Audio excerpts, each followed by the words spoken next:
నమస్తే అండి, నా పేరు బిచ్చనగౌడు, కలకుల విలేజ్, పెదకుతల మండలం, నార్కల్ జిల్లా. సార్ మరి మీరు రాజకీయాల్లోకి ఎప్పుడు వచ్చారు? మీరు ఎలా రాజకీయ మీ పరిణామక్రమం చెప్పండి. 2012 తెలంగాణ ఉద్యమం నుంచి రాజకీయాలకు వచ్చాము. వచ్చిన తర్వాత కాంగ్రెస్లో ఉన్నాము. తర్వాత 2014 జూపల్లి కృష్ణారావు గారి అభివృద్ధి కార్యక్రమాలు చూసి సారు వెంబడి నడవాలని చెప్పేసి అప్పటి నుంచి ఇప్పటి వరకు కూడా సారుతోనే మా ప్రయాణం జరుగుతూ ఉంది. తాజాగా మొన్న 2019లో వార్డు మెంబర్ను, ఇప్పుడు తాజా మాజీగా వార్డు మెంబర్గా ఉన్నాను. సార్ ఇప్పుడు మరి మీ ప్రభుత్వం, కాంగ్రెస్ ప్రభుత్వం వచ్చి 18 నెలలు అవుతుంది. మరి ఈ సంవత్సరంన్నర కాలంలో మీరు ప్రజలకు ఏమేమి చేశారు? మీరు ఇచ్చిన హామీలు ఎంతవరకు అమలు చేశారు? తెలంగాణ రాష్ట్రం ఏర్పడ్డాక 2 టర్ములు కేసీఆర్ ముఖ్యమంత్రిగా ఉండి తర్వాత లక్షల కోట్ల రూపాయలు అప్పు చేసి రేవంత్ రెడ్డి గారు గవర్నమెంట్ వచ్చిన తర్వాత ఈరోజు ప్రజలకు 2 లక్షల రుణమాఫీ చేసినారు. తర్వాత 500 సిలిండర్ ఇస్తూ ఉన్నారు. తర్వాత రైతు భరోసా ఇచ్చాడు మొన్న. అనుకున్న విషయాలపైన, హామీలపైన రేవంత్ రెడ్డి మహిళలకు ఫ్రీ బస్సు ఇవ్వడం కానీ ప్రతి ఒక్కటి కూడా చేసుకుంటూ పోతూ ఉన్నాడు. ఉన్న బడ్జెట్ లేదు, బడ్జెట్ లేని దానికి ఉన్నదానికి సరిపుచ్చుకుంటూ గవర్నమెంట్ ప్రజలకు మెరుగైన పాలన అందిస్తూ ఉన్నారు.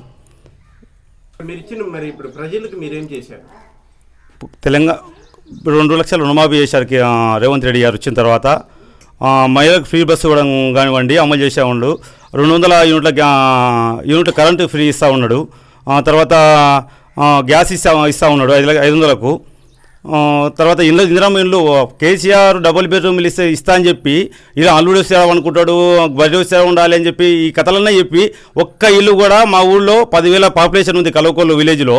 5,000 ఓట్లు ఉన్న గ్రామ పంచాయతీలో ఒక్క ఇల్లు ఇవ్వలేదు. ఈరోజు రేవంత్ రెడ్డి గెలిచిన తర్వాత జూపల్లి కృష్ణారావు మంత్రి అయినాక మా ఊరికి 70 ఇళ్ళు శాంక్షన్ చేసి ఉన్నాడు. ఈరోజు అవి ఒక వారం 10 రోజుల్లో గ్రౌండింగ్ అయిపోతాయి, పునాదులు కూడా స్టార్ట్ చేస్తూ ఉన్నాం. ఈ తెలంగాణ రాష్ట్రం ఏర్పడ్డాక కేసీఆర్ పాలన కన్నా ఈ సంవత్సరాల కాలంలో రేవంత్ రెడ్డి గారు చేసే కార్యక్రమాలు, జూపల్లి కృష్ణారావు గారు చేసే కొల్లాపూర్ చేసే అభివృద్ధి కార్యక్రమాలు చాలా మెరుగ్గా ఉన్నాయి. ఈ రోజుకు మా విలేజ్లో కూడా 70 లక్షల సీసీ రోడ్లు శాంక్షన్ చేస్తూ ఉన్నాడు జూపల్లి కృష్ణారావు గారు. సార్ మరి ప్రజల్లో స్పందన ఎట్లా ఉంది సార్? ఇప్పుడు మీ ప్రభుత్వ పాలన మీద ప్రజలు ఏమనుకుంటున్నారు? మీకు ప్రజల నుంచి ఎక్కువగా ఏం డిమాండ్లు వస్తున్నాయి?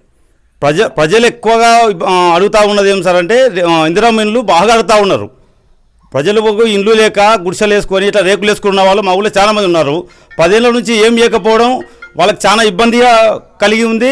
ఈరోజు మాకు మా సార్ గారు కూడా ఏం చేశారంటే 3,500 ఏళ్ళు కాన్స్టిట్యూన్సీ మొత్తంలో ఇస్తే దాన్ని యావరేజ్గా ఊరికి ఎక్కువ తక్కువ అనుకోకుండా ఓటర్ లిస్టును ప్రామాణికంగా తీసుకొని ఏ ఊరికి ఎన్ని వస్తావో ఆ విధంగా చేసుకొని మా ఊరికి 65 నుంచి 70 ఇళ్ళు ఇస్తా అని చెప్పారు. ఇప్పుడు ఆ ఇండ్లపైనే బాగా డిమాండ్ ఉంది. మన దాకా రైతు బంధు వాళ్ళు లేదని చెప్పి జనాలు బాగా కొంత ఇబ్బంది మాట వాస్తవమే. ఆ బడ్జెట్ ఇబ్బంది ఉండి రేవంత్ రెడ్డి గారు మొన్న 7,500 ఏదైతే వేసినారో జనాలు తృప్తి పడుతూ ఉన్నారు. సరే ఉన్నంతలో చేస్తూ ఉన్నాడు గవర్నమెంట్. వాళ్ళని కూడా ఇబ్బంది ఉన్నది చెప్తా ఉన్నాడు, అప్పు చెప్తా ఉన్నాడు, మిగులు చెప్తా ఉన్నాడు. ఇంత నిక్కచ్చిగా చేసే సినిమాలు చూసినాం మనం. మహేష్ బాబు చెప్పే డైలాగ్ చూసినాం, కానీ రియల్ లైఫ్లో ఒక రాజకీయ నాయకుడు చెప్తా ఉన్నది ఇప్పుడే చూస్తూ ఉన్నాం మనం. నా పేరు ఎం మధు, కల్వకోల్ విలేజ్, పెద్దకొత్తపల్లి మండలం, నాగర్ కర్నూలు జిల్లా. నేను సార్ గారు కాంగ్రెస్ పార్టీకి ఎంట్రీ అయినప్పటి నుంచి మేము బీజేపీ పార్టీలో పనిచేసాము. అప్పుడు కాంగ్రెస్ పార్టీలకు ఎప్పుడైతే సార్ గారు వచ్చారో అప్పటి నుంచి మేము సార్ గారు వెంటనే నడుస్తున్నాం. జూపల్లి గారు వెంట మా బ్రాండ్ జూపల్లి. సార్ ఎక్కడ వెళ్తే మేము అక్కడ వెళ్ళాల్సిందే. అది అప్పటి నుంచి ఎక్కువగా మనకు ఇప్పుడు కాంగ్రెస్ ప్రభుత్వం అమలు చేస్తున్న పథకాల మీద ప్రజల్లోకి ఎట్లా చేరిని ప్రజాస్పందన చెప్పండి, మీ అభిప్రాయం చెప్పండి.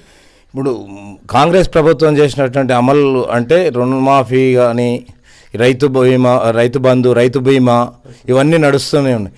కానీ రైతులకు 500 బోనస్ ఇచ్చి అదనంగా అంటే మేము రైతులమే, నేను 10 ఎకరాల పొలం నాటుతా. అయితే 500 బోనస్ ఇచ్చి ఒక్కొక్కరికి దగ్గర 60 నుంచి 70,000 రూపాయల లాభం వస్తుంది అదనంగా. అదొకటి. ప్రతి ఒక్కరికి సన్నబియ్యం ఇవ్వడం వల్ల మన బియ్యాన్ని మన గవర్నమెంటే కొంటుంది, మన ప్రజలే తింటున్నారు అవి బయటికి వెళ్ళకుండా. ఇప్పుడు అది సన్నబియ్యం అంటే ఇంతకుముందుకు ప్రతి ఒక్కరు ఇంట్లో ఎవడో బలిసినోడు తింటున్నాడు సన్నబియ్యం. ఇప్పుడు బీద బిక్క ప్రతి ఒక్కరు అవే తింటున్నారు. అది కావాల్సింది. అదొకటి. రుణమాఫీ విషయంలో కొంతమందికి 2 లక్షలకు పైబడి చిలుకు ఉన్న వాళ్ళకు మాత్రమే మాఫీ కాలే. అంటే అది అవగాహన రాహిత్యం వలన, బ్యాంకర్స్ చెప్పకపోవడం వలన కొంత మిస్టేక్ జరిగింది కాబట్టి అటువంటి వాళ్ళే మిగిలిపోయారు కొంత. అదొకటి. ఈ రైతు బంధు అనేది మొన్న 5,000 ఉన్నది ఇంతకుముందుకు, రైతు భరోసా 5,000 ఉన్నదాన్ని 6,000 పెంచిండ్రు.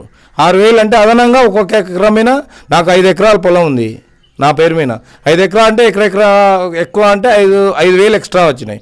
అంటే మాకు అన్నిటికీ పంటలకు వేసుకోవడానికి ఫర్టిలైజర్ కానీ అన్నిటికి కానీ కొద్దిగా ఆసరా అవుతుంది. సెంట్రల్ బ్యాంకు ఇప్పుడు సెంట్రల్ ఏంటంటే స్టేట్ గవర్నమెంట్ ఏమో ఫర్టిలైజర్ మీద ఆజమాయిషీ లేదు, సెంట్రల్ ఇచ్చేది. రేట్స్ బాగా పెరుగుతున్నాయి. ఒక్కొక్క ఫర్టిలైజర్ మీద డిఏపి ఇప్పుడు 2,000 అవుతుంది. అది ఎవరికి తెలుస్తలేదు పబ్లిక్, సెంట్రల్ పెంచుతుందని చెప్పి. స్టేట్ గవర్నమెంట్ మీద అంటే అది ఏం లేదు.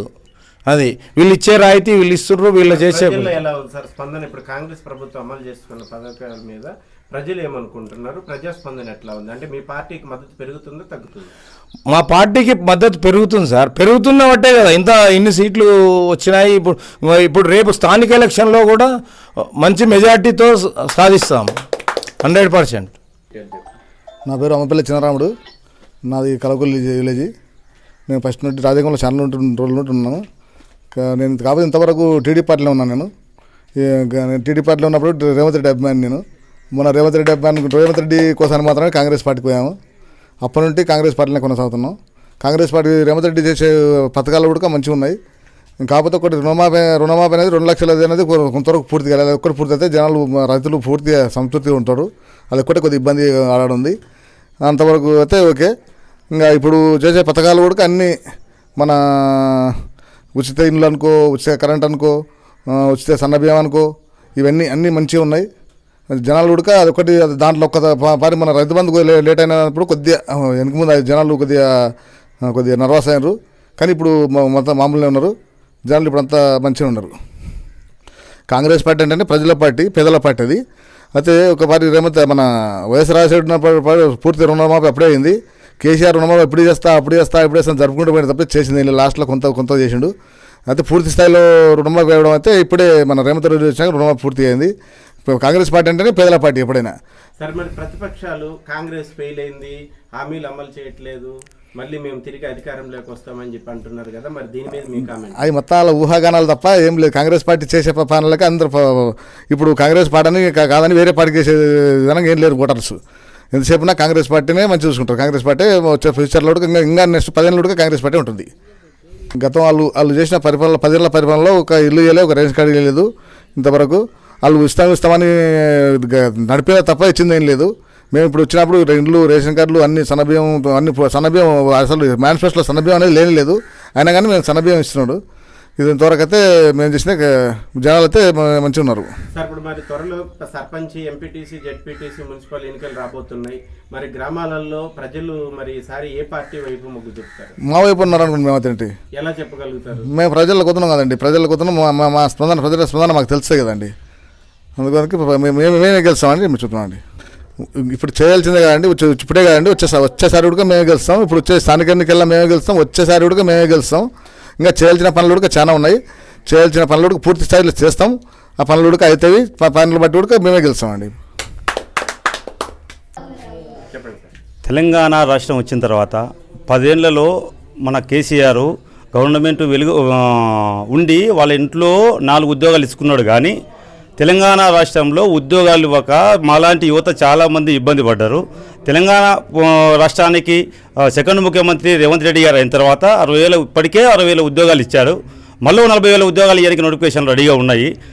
కాబట్టి ప్రజాపాలన తెలంగాణ రాష్ట్రంలో వచ్చిన తర్వాత సబ్బండ వర్గాలు కూడా సంతోషంగా ఉన్నాయి. ఓన్లీ టీఆర్ఎస్, బీజేపీ రాజకీయంగా లబ్ధి చేకూరలేని ఉద్దేశంతోనే వాళ్ళే అక్కసుతా ఉన్నారు. వాళ్ళ పై వచ్చే అవినీతి ఆరోపణలను, అవినీతిని కప్పిపుచ్చుకోవడానికి మాట్లాడుతున్నారు తప్ప తెలంగాణ రాష్ట్రంలో ఏ రైతుకు, ఏ వ్యక్తికి మేము కూడా రైతులమే, మేము కూడా ఒక పార్టీకి ఉండొచ్చు, కానీ మేము కూడా అన్నీ అనుభవిస్తూ ఉన్నాం. నాకు 5 ఏళ్ళ పెళ్ళి అయ్యి ఈరోజు రేషన్ కార్డు లేదు. మొన్న తెలంగాణ రాష్ట్రానికి రేవంత్ రెడ్డి ముఖ్యమంత్రి అయినాక మాకు రేషన్ కార్డులు ఇచ్చాడు. మా ఊళ్ళో 200 కార్డు వచ్చినాయి. ఇప్పటికీ నీవు 5 ఏళ్ళ నుంచి 10 ఏళ్ళ నుంచి ఒక కార్డు ఇవ్వలేదు.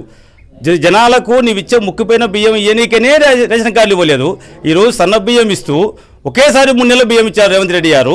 ఆ బియ్యమే మేము వండుకొని తింటా ఉన్నాము ఇళ్లలో. మీకు ఇవన్నీ బంద్ చేసుకోండి. మీరు మీ దుకాణం బంద్ అయిపోయింది. మీరు మళ్ళీ వస్తామని కల్లా కానీ మీ ఇంట్లో మీ చెల్లెలకు బాగాలేదు, నీకు బాగాలేదు, మీ నాయనకు అసలు బాగాలేదు. ఇంకా తెలంగాణ రాష్ట్రం మేము కూడా టీఆర్ఎస్ పార్టీలో ఉన్నాము. మీ నచ్చకనే మేము బయటకు వచ్చాము. మేము తెలంగాణ రాష్ట్రంలో ఎప్పుడైతే కృష్ణారావు గారిని దూరం ఒప్పుకున్నారో, మీరు అవినీతి ఆరోపణలు చేసి నిక్కచ్చిగా ఉండి మాట్లాడతారనే ఒక ఉద్దేశంతో సార్ దూరం తప్పినారు. సార్ అంటే మేము పడిచేవాళ్ళం. మేము మీ పార్టీలో ఉండి మీ కొరకు మేము కొట్లేసాము. ఇటువంటి వ్యక్తులను చూసి ఇటువంటి వ్యక్తులను వల్ల సమాజానికి మేలు జరుగుతుంది, తెలంగాణ రాష్ట్రానికి మేలు జరుగుతుంది, మా లోకల్లో కొల్లాపు మేలు జరుగుతుంది అని చెప్పి అటువంటి వ్యక్తులతో ఉన్నాము. ఈ రోజుకు ఉంటాము, రేపు ఉంటాము. మేము మీకు వచ్చే కాలంలో బంద్ చేసుకోండి కేటీఆర్. మీరు గెలిచేది ఏముండదు. దుకాణం బంద్ చేసుకోండి. మీరు తెలంగాణ రాష్ట్రంలో ఏముండదు ఇంకా.